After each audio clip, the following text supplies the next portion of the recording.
ഏറ്റവും ആദരിക്കുന്ന, അവർ ജീവനേക്കാളേറെ നെഞ്ചേറ്റുന്ന പുണ്യനബി സല്ലല്ലാഹു അലൈഹി വസല്ലം തങ്ങളുടെ തിരുശരീരഭാഗം തങ്ങളിലുണ്ടെന്ന് പ്രചരിപ്പിക്കുക. തിരുകേശം കാണാൻ ജനപ്രവാഹമുണ്ടാകും. അവർക്കു വേണ്ടി വില്ലകൾ, സമുച്ചയങ്ങൾ, വിശ്രമകേന്ദ്രങ്ങൾ, ബിസിനസ് ലിങ്കുകൾ. പക്ഷേ അതിന് എന്തെങ്കിലും വേണമല്ലോ. തിരുകേശം എവിടെ? ലോകത്തുള്ള സ്ഥലങ്ങളിൽ നിന്ന് അതാരെങ്കിലും വിട്ടുകൊടുക്കുമോ?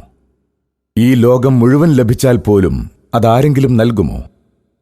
പുത്തൻ നഗരത്തിന്റെ നിർമ്മാണം അനന്തമായി നീണ്ടു. യാദൃശ്ചികമാവാം. മംഗലാപുരത്തുകാരനായ ഒരു വിദ്യാർത്ഥിക്ക് മർക്കസിലെ മുംബൈ വിദ്യാർത്ഥി ഒരു മുടി കൈമാറി.